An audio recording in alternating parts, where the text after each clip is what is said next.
আসসালামু আলাইকুম প্রিয় দর্শক ভাই ও বোনেরা। আজকে আমরা আপনাদের সামনে এমন একটি গল্প উপস্থাপন করব যা আপনার মন ছুঁয়ে যাবে।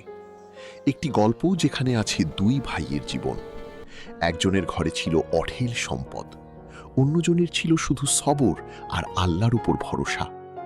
কিন্তু শেষ পর্যন্ত জীবন কোন দিকে মোড় নিল সেটাই আজকের এই গল্পের মূল কথা। তাহলে চলুন শুরু করি। বহু বছর আগের কথা। বাগদাদের কাছে একটি ছোট্ট গ্রামে দুই ভাই বাস করত। বড় ভাইয়ের নাম ছিল সুলতান মিয়া আর ছোট ভাইয়ের নাম ছিল ইউনুস।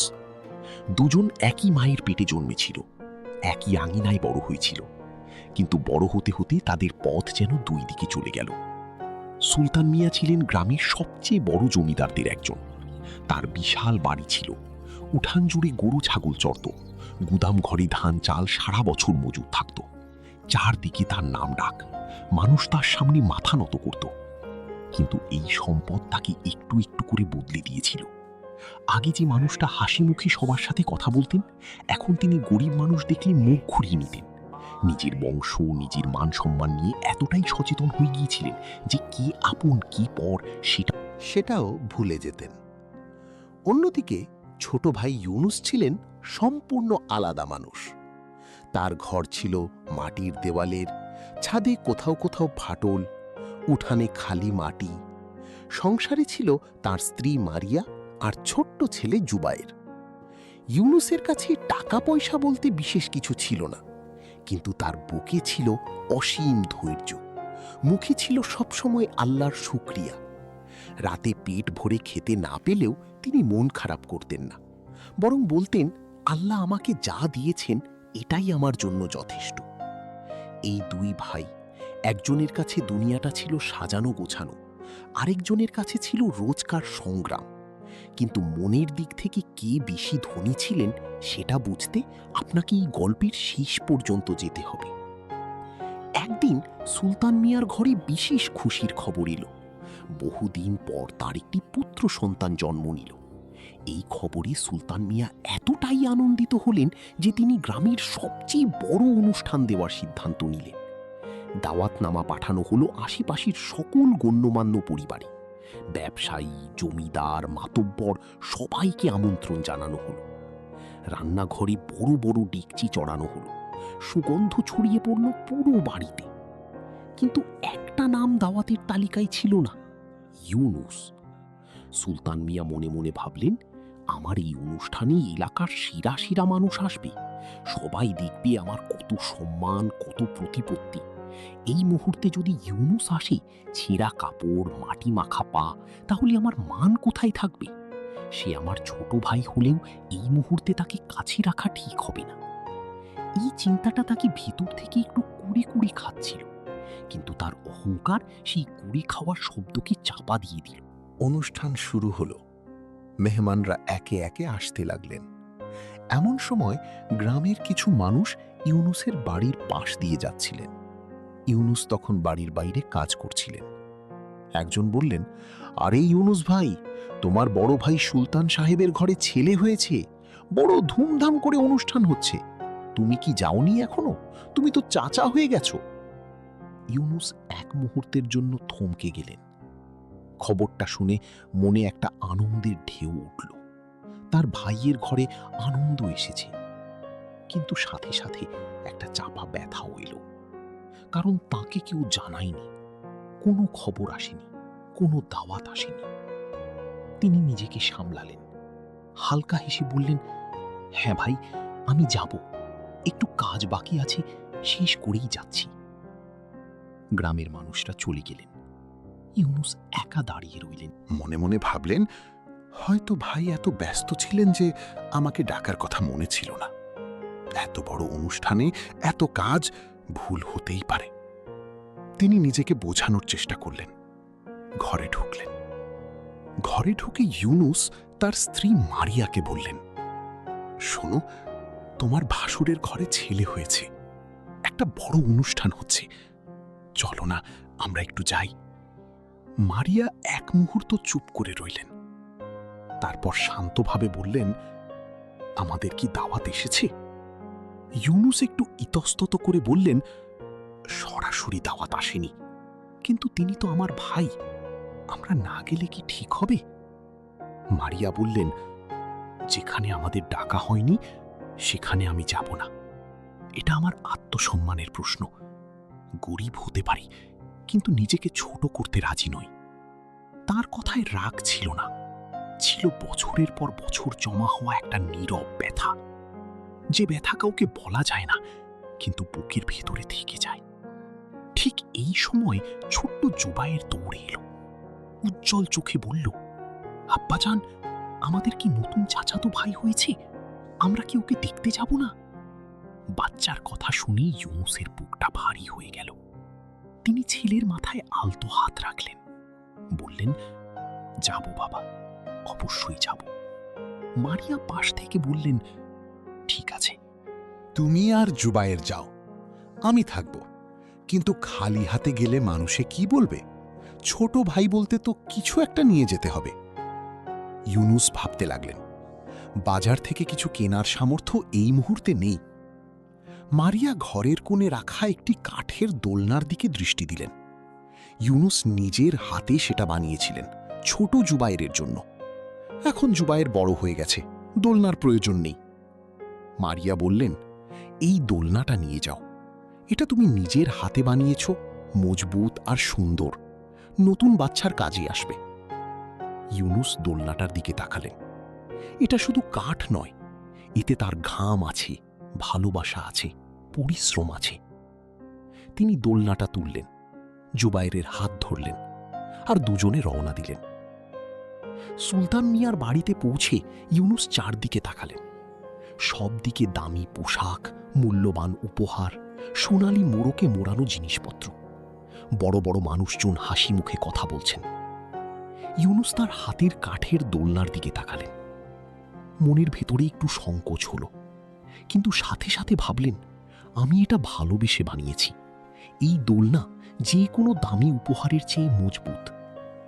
এই ভাবনা তাকে একটু সাহস দিল। তিনি মেহমানদের ভিড়ে হাঁটতে লাগলেন। জুবায়ের তার পাশেই ছোট ছোট পায়ে হাঁটছিল।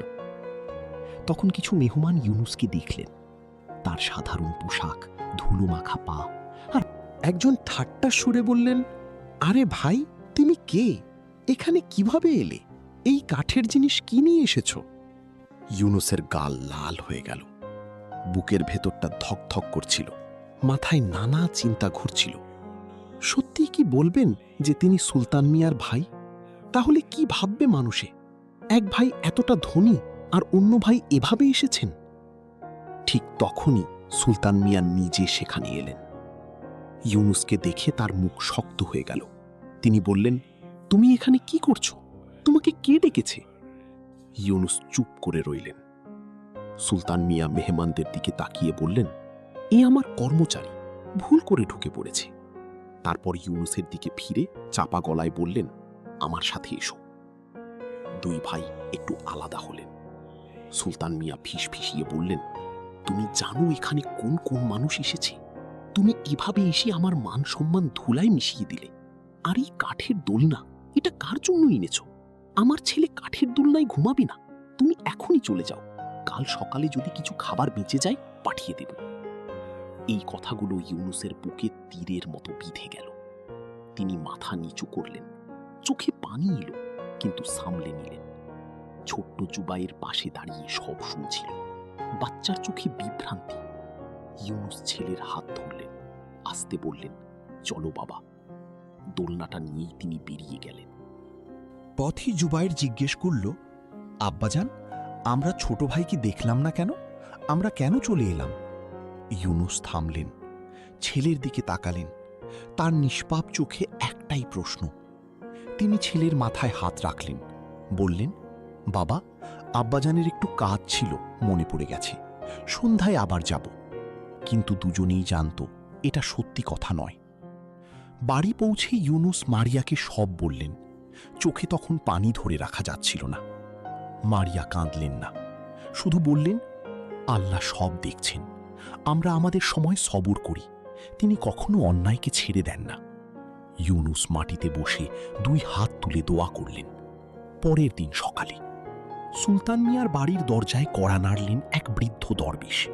সাধারণ পোশাক, হাতে একটি লাঠি। সুলতান মিয়া দরজা খুলে বললেন, কে? দরবেশ বললেন, বাবা, অনেক পথ হেঁটে এসেছি, পেটে খিদে, একটুখানি খেতে পেলে আল্লাহর রহমত পাবে। সুলতান মিয়া মুখ বাঁকালেন, বললেন, এখানে ভিক্ষার ঠিকানা নেই, অন্য জায়গায় যাও। দরজা বন্ধ করে দিলেন। দরবেশ নীরবে সেখান থেকে হাঁটতে লাগলেন। এরপর তিনি এলেন ইউনুসের বাড়িতে। দরবেশ বললেন, বাবা, খুব খিদে পেয়েছে, কিছু একটা খেতে পেলে। ইউনুস বললেন, আরে আসুন আসুন, আমাদের কাছে যা আছে সব আপনার জন্য। তিনি মারিয়াকে ডেকে বললেন, ঘরে যা রান্না আছে গরম করে নিয়ে এসো। মারিয়া ভেতর থেকে বললেন, শুধু কালকের রুটি আর ডাল আছে। ইউনুস বললেন, নিয়ে এসো, এতেই হবে। দরবেশ মাটিতে বসলেন, খেতে খেতে বললেন, তোমার মন এত ভারী কেন বাবা, কি হয়েছে তোমার? ইউনুস একটু থামলেন, তারপর সব বললেন, ভাইয়ের অনুষ্ঠানের কথা, দাওয়াত না পাওয়ার কথা, সেখানে গিয়ে অপমানিত হওয়ার কথা। দরবেশ মনোযোগ দিয়ে শুনলেন।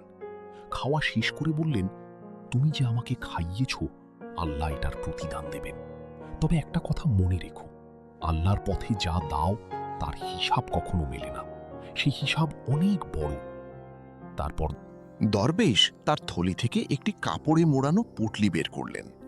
বললেন, এই পুটলিতে বীজ আছে, যে ফসলের বীজ চাইবে তাই পাবে, এবং তোমার ফসল সাধারণের চেয়ে কয়েক গুণ বেশি হবে। কিন্তু দুটো শর্ত, এই বিষয়টা কাউকে বলবে না, আর বীজ বিক্রি করবে না। ইউনুস বললেন, জি হুজুর, আমি এই কথা মাথায় রাখব। দরবেশ বিদায় নিলেন। ইউনুস সেই বীজ মাটিতে বুনলেন। ধীরে ধীরে সময় গেল, আর একটু একটু করে পরিবর্তন আসতে লাগলো। ইউনুসের ফসল এত বেশি হতে লাগলো যে গ্রামের মানুষ অবাক হয়ে গেল। তিনি সেই ফসল মানুষের মধ্যে ভাগ করতে লাগলেন, গরিবদের সাহায্য করতে লাগলেন। আস্তে আস্তে তাঁর সংসারে সচ্ছলতা এলো। 1 বছর গেল, 2 বছর গেল। ইউনুস এখন সম্মানের সাথে সংসার চালান। একটা ছোট্ট কিন্তু পাকা বাড়ি হয়েছে। মারিয়ার মুখে হাসি ফুটেছে। জুবায়ের এখন স্কুলে যায়। অন্যদিকে সুলতান মিয়ার অবস্থা খারাপ হতে থাকল। তার কর্মচারীরা একে একে চলে গেলেন।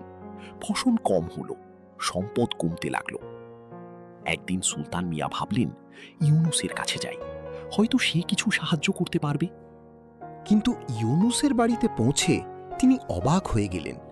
সেই কাঁচা ঘর নেই, ছোট হলেও একটা সুন্দর পাকা বাড়ি। ইউনুস দরজায় দেখেই ভাইকে ভেতরে ডাকলেন, ভাই আসুন আসুন, বসুন। সুলতান মিয়া বসলেন। ইউনুসের সরলতা দেখে লজ্জায় তার মাথা নিচু হয়ে গেল। তিনি জিজ্ঞেস করলেন, তোর এই পরিবর্তন কিভাবে হলো? ইউনুস হাসলেন, বললেন, ভাই, আপনার অনুষ্ঠানের পরের দিন আমাদের বাড়িতে একজন দরবেশ এসেছিলেন। আমরা তাকে যা ছিল তা দিয়ে খাইয়েছিলাম। তার দোয়া আর আল্লাহর রহমতে এটুকু হয়েছে। সুলতান মিয়া চুপ করে রইলেন। তার চোখের সামনে ভেসে উঠল সেই দরবেশের মুখ, যাকে তিনি দরজা থেকেই ফিরিয়ে দিয়েছিলেন। তিনি বললেন, সেই দরবেশ আমার বাড়িতেও এসেছিলেন, আমি তাকে ফিরিয়ে দিয়েছিলাম। ইউনুস কিছু বললেন না। সুলতান মিয়া নিজেই বললেন, আমি ভুল করেছিলাম, তোর সাথে যা করেছিলাম সেটা ঠিক হয়নি। তুই আমার ছোট ভাই, অথচ আমি তোকে চিনতে অস্বীকার করেছিলাম। তার গলা ভেঙে এলো। ইউনুস উঠে ভাইয়ের কাঁধে হাত রাখলেন, বললেন, ভাই, আপনি আমার বড় ভাই, সম্পর্কের মূল্য টাকায় মাপা যায় না। আমি আপনার জন্য আজও দোয়া করি। সুলতান মিয়া সেই দরবেশকে খুঁজতে বেরিয়ে পড়লেন। অনেক কষ্টের পর একটি নির্জন স্থানে তাকে পেলেন। বললেন, হুজুর, আপনি আমার বাড়িতে এসেছিলেন, আমি ভুল করেছিলাম, কিন্তু আমি বুঝতে পারছি না, সম্পদ কি আমার ভাগ্যে ছিল না?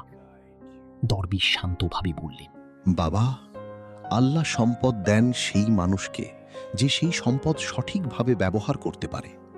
তোমার ভাই গরিব থেকেও একজন ক্ষুধার্ত মানুষকে খাইয়েছিল, আর তুমি সম্পদ থাকতেও মুখ ফিরিয়ে নিয়েছিলে। সম্পদ শুধু ঘরের মধ্যে থাকে না, সেই সেখানে যায় যেখানে মানুষ তাকে সঠিকভাবে ব্যবহার করে। তোমার ভাই যে হাসি মুখে আমাকে স্বাগত জানিয়েছিল সেই হাসিটাই আসল দৌলত। তুমি এখন বুঝতে পেরেছ, এটাই তোমার জন্য শ্রেষ্ঠ পুরস্কার। আল্লাহর কাছে খাঁটি মনে তওবা করো, মানুষের সাথে ভালো ব্যবহার করো, যারা তোমার কাছ থেকে কষ্ট পেয়েছে তাদের কাছে ক্ষমা চাও। সুলতান মিয়া ফিরে এলেন। তিনি ইউনুসের কাছে গিয়ে সত্যিকারের ক্ষমা চাইলেন। গ্রামের গরিব মানুষদের সাহায্য করতে শুরু করলেন। আস্তে আস্তে তার জীবনেও আবার বরকত আসতে লাগল।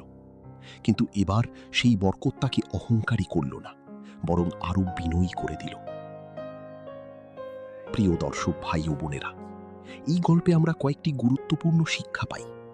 প্রথম শিক্ষা, সম্পদের অহংকার মানুষকে আপন সম্পর্ক থেকেও দূরে করে দেয়।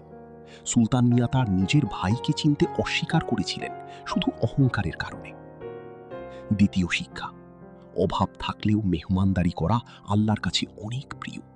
ইউনুস গরিব হয়েও হাসি মুখে অতিথিকে খাইয়েছিলেন। তৃতীয় শিক্ষা, সবর এবং আল্লাহর উপর ভরসা, এই দুটো জিনিস কখনো ব্যর্থ হয় না। ইউনুস ধৈর্য ধরেছিলেন আর আল্লাহ তার জীবন বদলে দিয়েছিলেন। চতুর্থ শিক্ষা, ভুল করলে তওবা করতে দেরি করা উচিত নয়। সুলতান মিয়া যখন সত্যিকারের অনুতাপ করলেন, আল্লাহ তার জীবনেও রহমত পাঠালেন। রাসূলুল্লাহ সাল্লাল্লাহু আলাইহি ওয়াসাল্লাম বলেছেন, যে দয়া করে না সে দয়া পায় না। তাই আসুন আমরা একে অপরের সাথে ভালো ব্যবহার করি, সম্পর্ক ধরে রাখি, গরিব দুঃখীর পাশে দাঁড়াই। আল্লাহ আমাদের সবাইকে হেদায়েত দিন। যদি এই গল্পটি আপনার ভালো লেগে থাকে তাহলে লাইক করুন এবং আমাদের চ্যানেল সাবস্ক্রাইব করুন। আপনাদের ভালোবাসাই আমাদের অনুপ্রেরণা। আল্লাহ হাফেজ।